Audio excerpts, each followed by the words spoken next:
Hi guys, how's it going? This is Resident of Colwood for YouTube, Resident _of Colwood for BitChute, here to continue my revisited tour of John Philip Betancourt's continuing blog series. This is going to be my last one for tonight. This is my second read along slash review slash revisited tour. I'm going to do a couple of these throughout the week. What I'm going to do is I'm going to do one Monday night. I'm going to do a bunch Tuesday day, and we'll see how the week is, because I have only one day to write left in my own Dark Shadow story. So here we go. This is John's blog here, The Return of Dark Shadows, Series 2, Chapter 7. It Comes with the Storm. The witch Angelique had been passing herself off as a woman named Cassandra and had married Roger Collins, Carolyn's uncle. Only Barnabas, Angelique's former lover, knew her true identity. While married to Roger, Cassandra and Nicholas Blair attempted a coup over the Collins family with various wicked spells and deceptions, all of them failure. Cassandra later disappeared, leaving Roger to believe she had left him. The truth was Cassandra had secretly become pregnant with a child and wanted to pass her off as Roger's, but the baby was really that of Barnabas Collins, a truth no one would discover for years to come. To save the baby girl, Cassandra named Evangeline from a life of disaster. Barnabas did the only thing he could do to save her from being raised by the wickedness inside of Angelique's heart. His connection to Angelique was powerful, more powerful than anything the world could ever create. In 1972, he learned of the baby's birth while Cassandra was in hiding. Barnabas went and searched for them. His connection to Angelique/Cassandra was so strong that her energy was like a honing device, which made it easy for him to find them. This was a child so innocent and small, asleep near her mother in a secret hideout just outside Collinsport. Barnabas reached in and grabbed the baby with her crib, kidnapping her to a place so far away no one would ever find her. In a desperate attempt to save the baby from years of torment by the secrets of her parents, Barnabas time traveled to Collinsport in the year 1850, placed her in the safekeeping of an orphanage, leaving Angelique alone, angry and bitter. His plan to save the baby,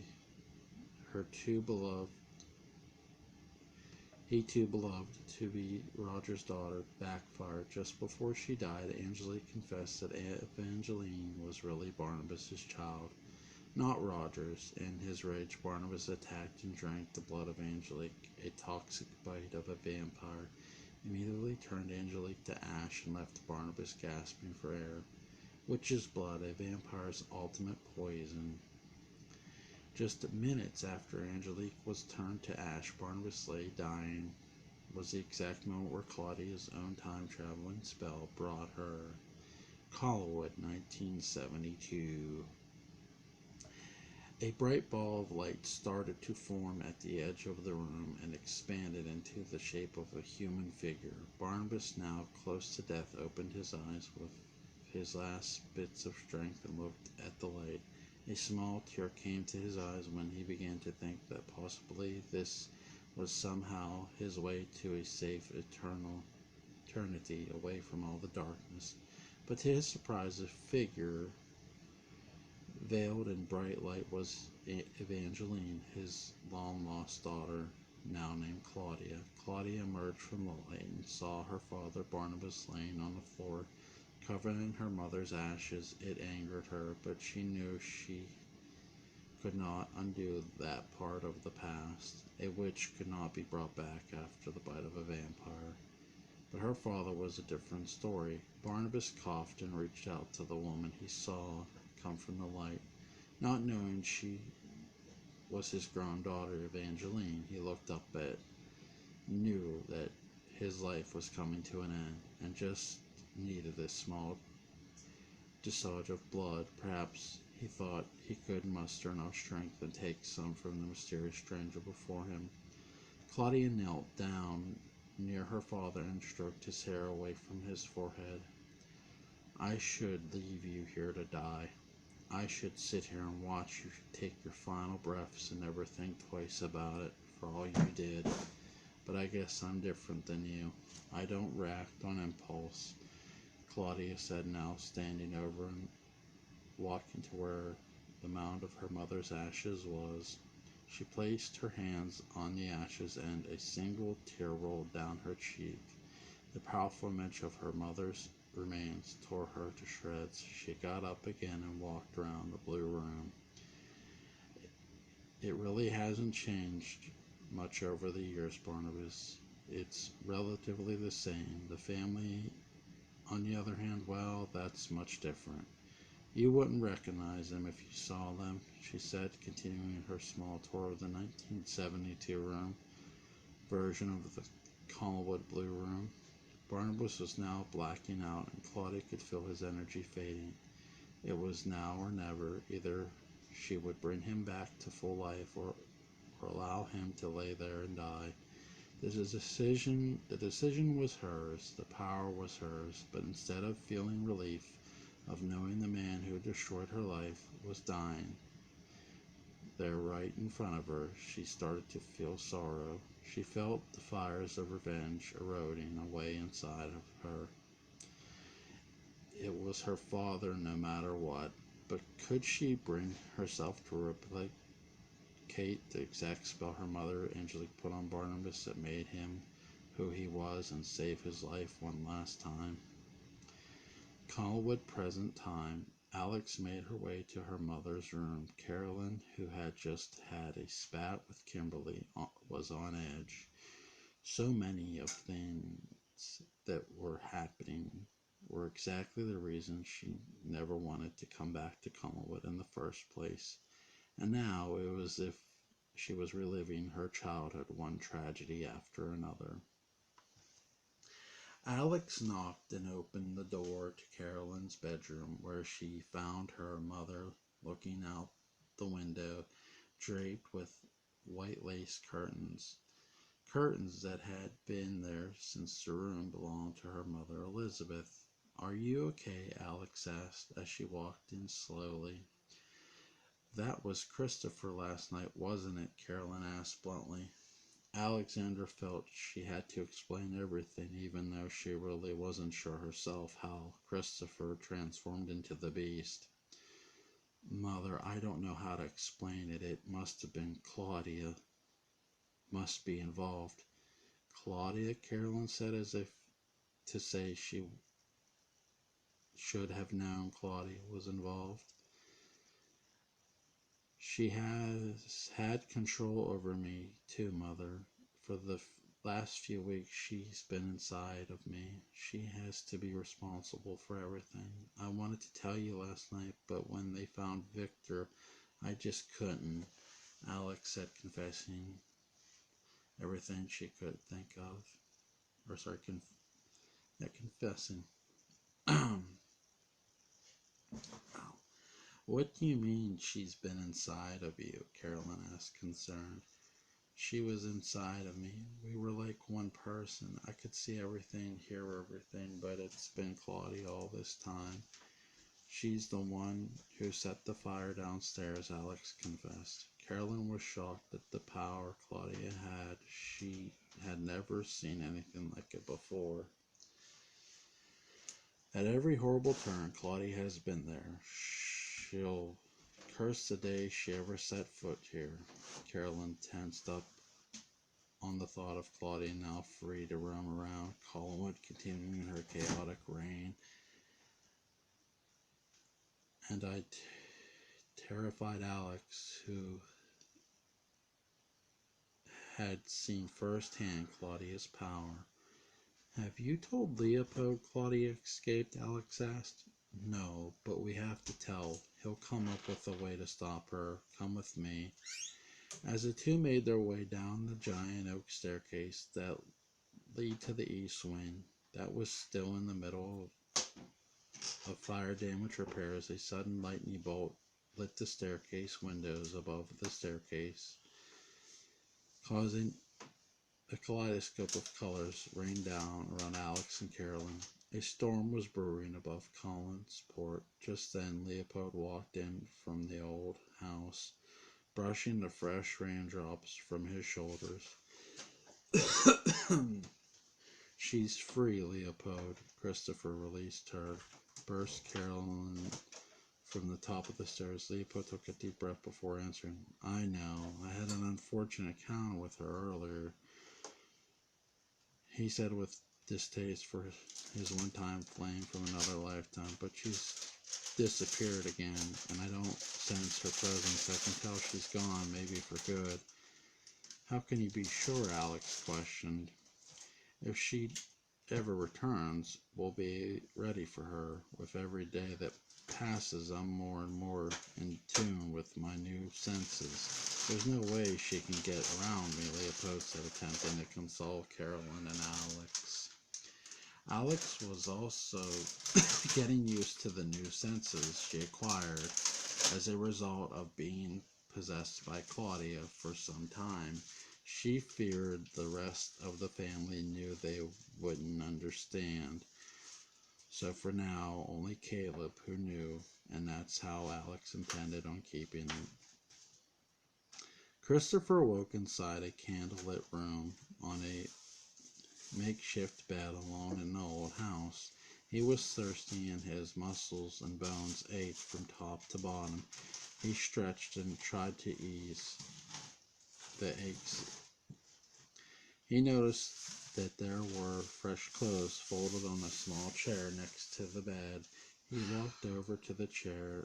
The hard, cold wood of the floor poked at the bottoms of his bare feet like needles. He sat back down as his head began to spin like the morning after a long night of drinking. Flashes of the night before came rushing back. The shooting, Alexander screaming, seeing his father in the fog, then seeing his father scream for his life, screaming at him. He remembered. He killed his own father. What have I done? He thought to himself as he pounded the side of his head. The torment of his shaky memory was becoming too much. Then, a fit of anger, Christopher flipped over the bed he was on and kicked and punched the walls in a hysterical and painful rage. He fell down and bruised his face, and in the flipped mattress, knuckles swollen and bleeding. The guilt was eating at him like a parasite. What had he done? How could this have happened? As he lay there, devastated by his foggy memories, a soft light came to him from the abject room. Christopher lifted his head and got up from the bed, stained with his tears. He made his way over to the doorway that faced the abject room and saw the woman he briefly met outside emerge from a ball of light with another silhouette, one he didn't recognize. As the light started to dim around them, Christopher could tell that the other person was a man. The man patted Claudia on the shoulder and left the old house right through the front door, leaving Claudia alone with Christopher. She turned to where Christopher was standing and looked in his direction. Chris, scared that she noticed him, backed into the room and hid behind the wall. Claudia made her way into the room dressed in a ruby red cloak. She turned the corner and saw Christopher standing next to the door, shaking in fear with his eyes closed, hoping it was all a dream. I'm not here to hurt you, she said, stroking his face. We are the same, you know, she said, referencing the fact that both of them had deep-rooted pain for their parental betrayals. Christopher opened his eyes and looked at Claudia. Claudia's anger and pain was gone. She looked at Christopher with kindness and sympathy. Without a spell chanted or a magic potion poured, Christopher saw something beautiful looking back at him. They looked into each other's eyes, and his fears were instantly gone. He leaned close and instinctively kissed Claudia's lips. Inside Collinwood, Alexander felt a kiss on her own lips. She touched her mouth, confused, but then knew it was Chris kissing Claudia. Claudia found Christopher as somewhat of a kindred spirit. Both had been virtually used by their parents for their own causes. Both had been cursed with supernatural afflictions that neither actually wanted. Was it love? A different kind of love that he didn't have with Alexander. The storm continued to come swiftly and swirled around Collinwood, thunder flashing a bright light into the house through the new windows in the main study. Leopold, Carolyn, and Alex made their way into the room where Kate, Caleb, and now Kimberly were all sitting, hoping to hear from Christopher to tell him about his father. Leopold's eyes zeroed in on Kate. He was on the phone in the corner of the room with her partner, Detective Loomis McGovern, going over the search for Christopher. Kate,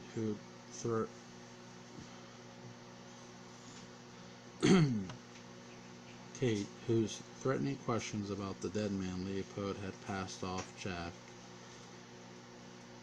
had not made eye contact with him yet, but soon felt a cold chill brush the back of her neck that startled her. She quickly turned from mid-conversation with Loomis to look directly into Leopold's eyes.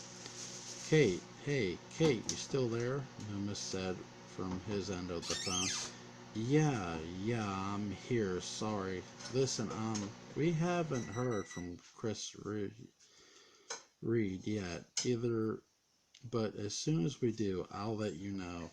And if you hear from him first, do the same, okay? Kate said hastily as she felt she was being watched. Detective, so kind of you to stop by, Leopold said, now standing directly next to her. I was in the neighborhood, Kate said, trying to break the uncomfortable feeling between she and Leopold, who did not know that Alex had placed Kate under a spell, causing her to forget about the dead man in the bay.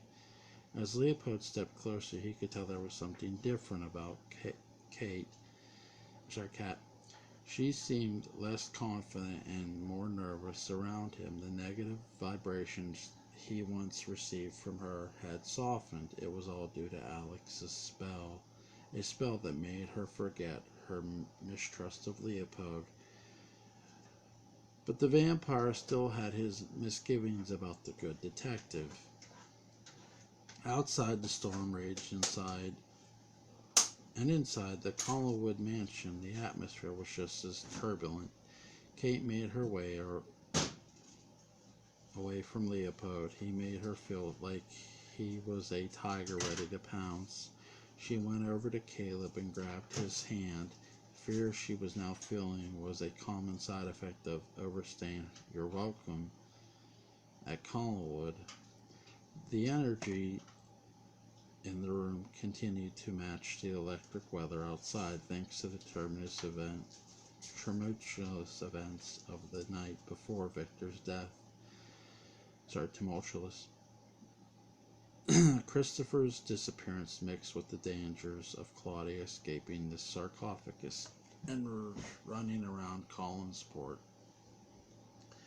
Alexander began to feel a twinge of anxiety at the possibility of Christopher and Claudia being together somewhere. The kiss she felt seemed real. The thunder clapped, and everyone still waiting news from Christopher jumped in their seats. Leopold, knowing Chris was just a few feet away, kept his mouth shut. He knew Chris's power might come of good use to him if he kept him for himself. Kimberly looked over at Caleb and began to feel guilty about everything she had done, not only to him but to her missing son Chris. The affair, the secrets, the lies, the experiments, everything.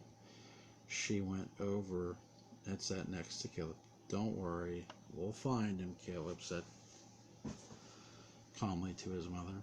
"I haven't really talked to him in so long, and now that his father's dead, we're all he has, Caleb," Kimberly said as the realization that she allowed Victor to cloud her mind with conspiracy theories that took her away from her boys for so long. "I'm willing to look past everything you did to Dad and me and Mom.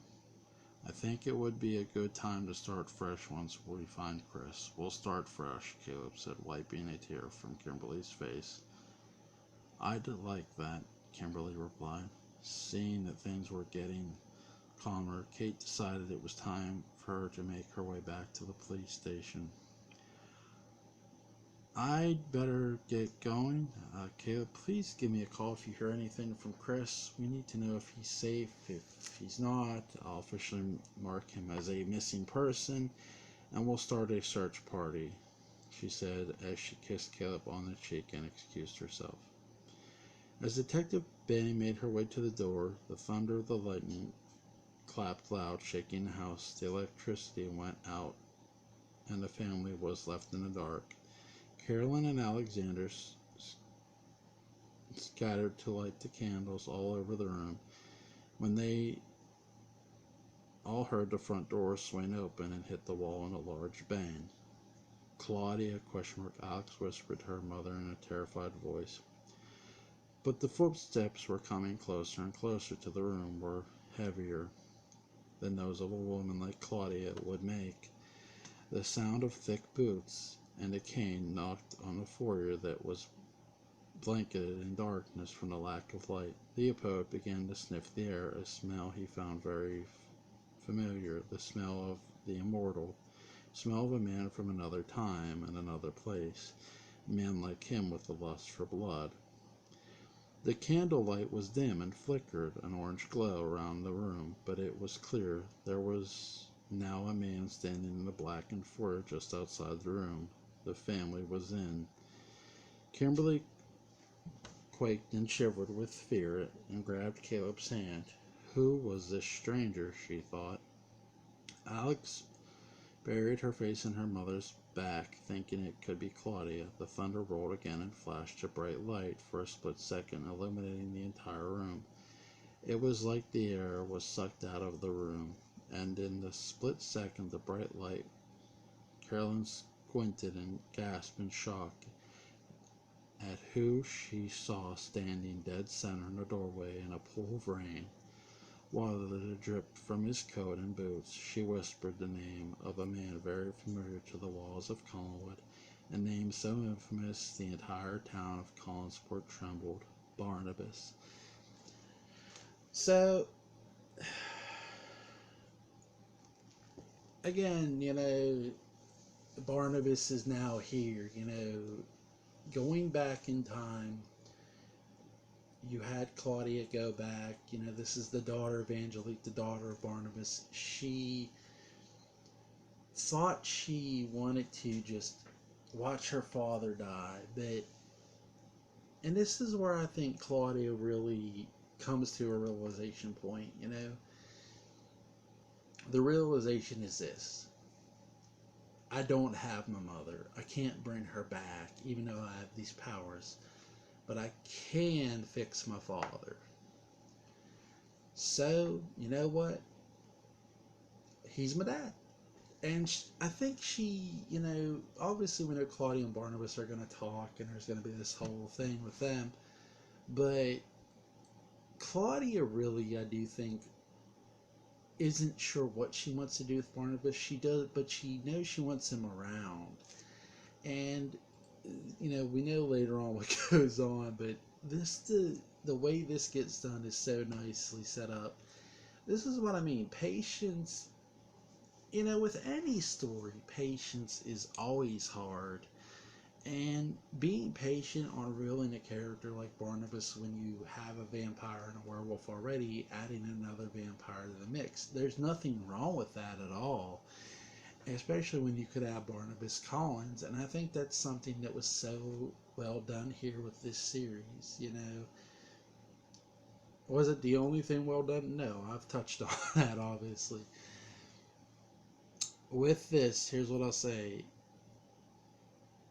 Again, I want that when the new series, I want them to be as patient as what John was in this series with Barnabas. You know, and again, is that easy? No, especially when you're showing it to an audience. It's never goddamn easy. It's going to be difficult as hell if you try to be patient and ask the audience to be patient with you.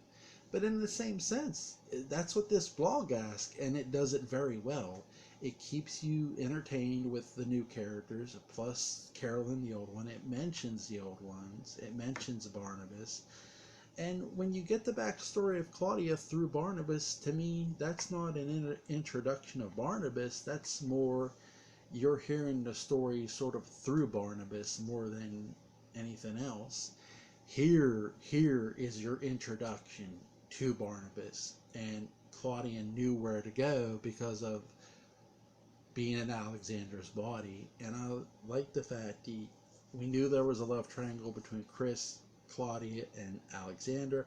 Here's where that love triangle really starts to happen in this day here, or in this chapter here. I like Kimberly. She's sort of starting to realize she messed up really big. Listen, so far still Claudia is the runaway. Give that girl an Oscar, bitch of the year. Thank you, right? That girl deserves an acceptance speech for fucking sure. But I really like, Katie still feeling the effects of the spell, but, Leopold's still somewhat suspicious of her. Then you have the lights go out. Leopold senses there's another immortal vampire like him, and here it's Barnabas, and Carolyn is in a state of disbelief and shock. And why not? Here's a guy that died, right? Now things are going to get really interesting, and they already were interesting to begin with.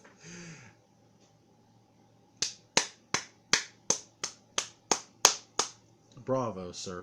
Bravo. But again, I really enjoy these. I'm a huge DS fan, but these are just so enjoyable, I definitely recommend John's blog, The Return of Dark Shadows. Link will be in the description box for this one as well, for Series 2, Chapter 7. It comes with the storm, and it did come with the storm, so I'll see you guys. You guys have a good one.